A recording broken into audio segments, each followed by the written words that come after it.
Indeed, this is a tough role. I want to thank all of the speakers over the last 2 days on behalf of the Commission for absolutely extraordinary presentations and insights, which will inform the roadmap for transformative action to achieve health for all at net zero emissions as we move forward.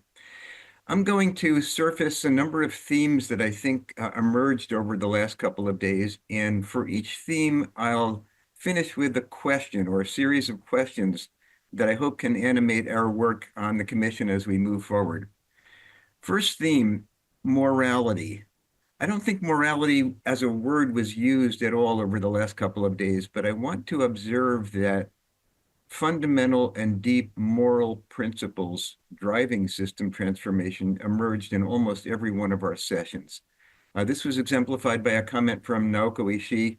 She talked about the world we want. She talked about living a dignified life within planetary boundaries. Fatima just mentioned care needs to be placed at the center of economies. These are moral assertions, and they're very important to recognize and celebrate. I think every speaker acknowledged that the resources needed for good lives, both contemporary resources, but also hope and prospects for the future, are inequitably distributed, both within countries and globally. Likewise, the risks of climate change are inequitably distributed. That is a moral question. Many speakers talked about intergenerational equity. That's a moral question. Some of the solutions emerge with, say, rights-based approaches. Judith and others discuss rights-based approaches. Allah cautioned us that rights are defined differently by different people, but a rights-based approach is fundamentally rooted in morality. So I want to recognize that dimension of our thinking. Sometimes it's faith-based, sometimes it's more secular, but it is moral. And with a question, what is the role of moral thinking and values-based language as we craft the roadmap going forward? Second theme, grand frameworks. We have no shortage of grand frameworks. We've mentioned over the last couple of days, circular economy, the well-being economy, donut economy, Earth for All, care society.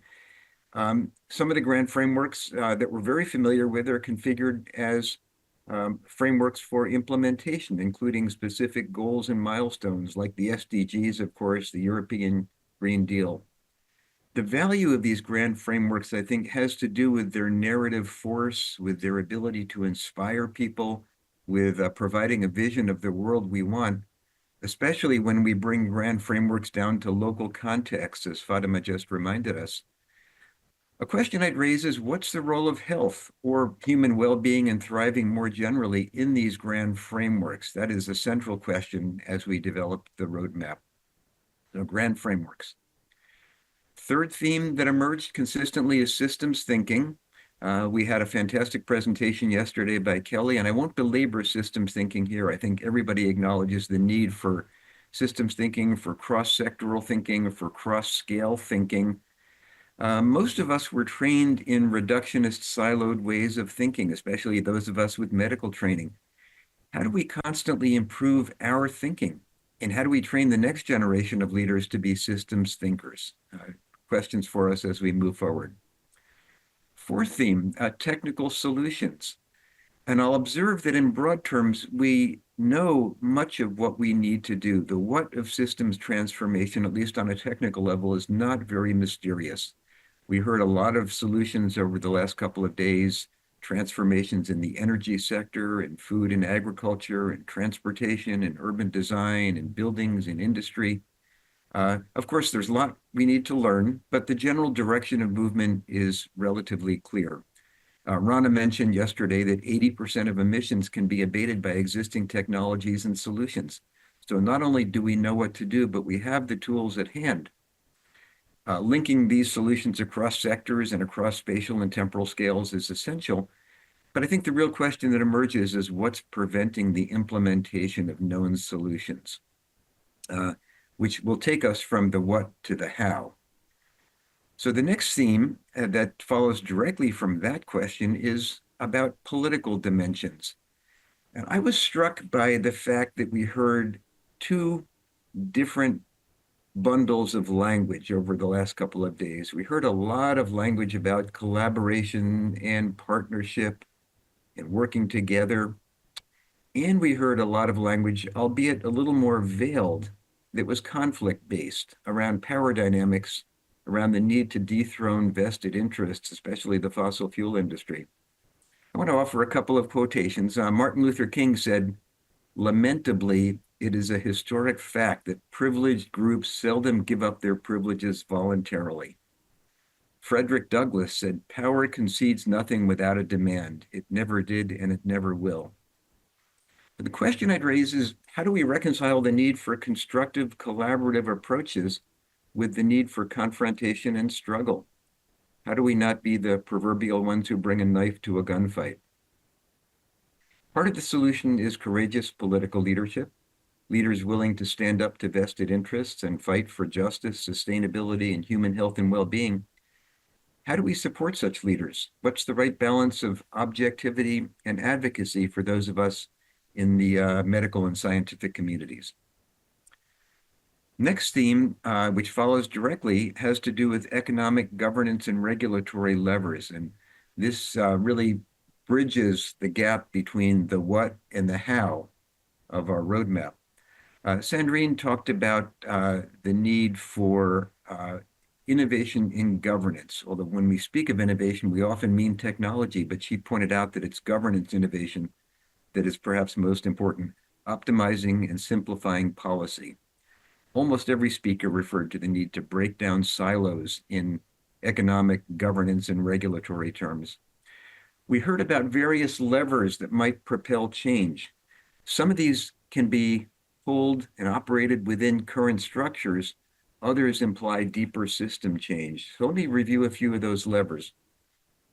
Recovering costs through litigation. We heard mention of the recent Hawaii legal settlement as an example.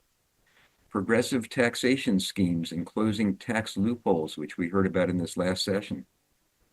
Internalizing costs and eliminating perverse fossil fuel and agricultural subsidies. Reconciling public and private financing, including with innovative arrangements, as discussed in the last session. All of those can theoretically occur within existing economic structures, but there are more far-reaching structural changes that need to be on the agenda as well. Those would be embodied with different indicators getting beyond GDP. Those would imply the need to rethink the primacy of growth as economic doctrine, or at least the definition of growth. So the question for us as we move forward with a roadmap may be, how do we propel the adoption of new metrics? And beyond that, more just, sustainable economic arrangements? How do we leverage the voice of the health sector, which we represent, in that set of challenges? Next theme, I've got just two more. Science needs, the role of science, which is critical to what the National Academy brings to this process. We heard about the need for quantifying health impacts from Vanessa and again from Bono. We heard about the importance of attribution science from Andy and others. We heard about the importance of quantifying the value of natural capital from Naoko. These are all scientific challenges which need to be at the forefront of what we as the National Academy bring to the change process. The question would be, how do we propel that science, especially at a time when science is under attack in the US and elsewhere? How do we maintain a robust forward motion in our scientific agenda? And the final theme that I want to close with is one that comes full circle from the morality at the beginning, and that is the importance of narrative and of communication. I want to begin with acknowledging the current context, the narrative of authoritarian regimes, which is on the ascendancy worldwide. I will take us back to the glory days. I will protect the country against those people. I will restore order. I am your savior. Those narratives are ascendant in country after country. What are the stories we tell? In particular, what's the role of health in narratives as we move forward toward transformative change? Sandrine asserted yesterday that health is the new narrative, but Anita cautioned us that health may not be as compelling a narrative as we might like to think. It's clear that examples and case studies are very powerful. We just heard several mentions of Uruguay, for example, numerous examples from across Africa. These are important as we craft and tell stories. So a series of questions for us on narrative as we move forward. How do we frame climate adaptation and mitigation not as matters of deprivation and sacrifice, but as the path to opportunity, economic common sense, thriving, solidarity, fairness, health and well-being, morality? How do we tell stories that resonate with local values and cultural and faith traditions, stories that Allah's grandpa would find acceptable?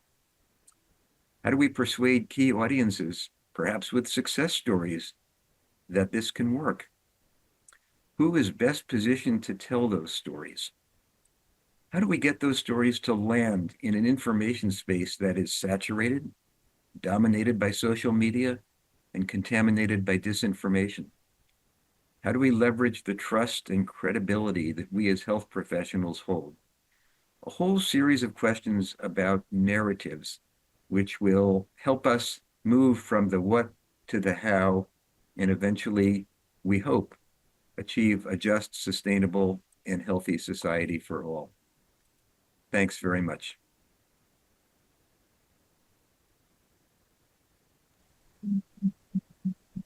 Thanks so much, Howard.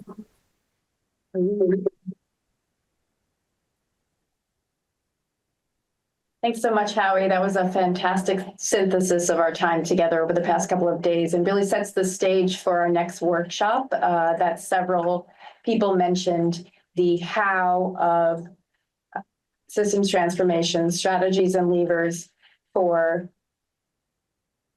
health-centered climate action. That will also be a virtual 2-day workshop. The dates are July 29th and 30th. That will explore ways to activate the systems transformation to drive health-centered climate action. Discussions will focus on the enabling conditions that can accelerate climate and health progress, both within and across sectors and systems. Registration for this workshop is now open, so we encourage everyone to sign up so that you can receive updates.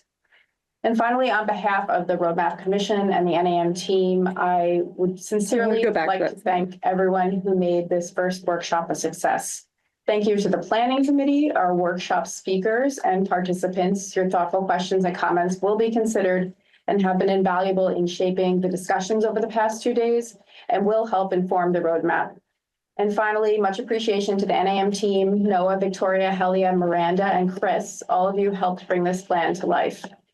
Please do not hesitate to reach out with questions or share relevant information with us by emailing namclimateroadmap@nas.edu.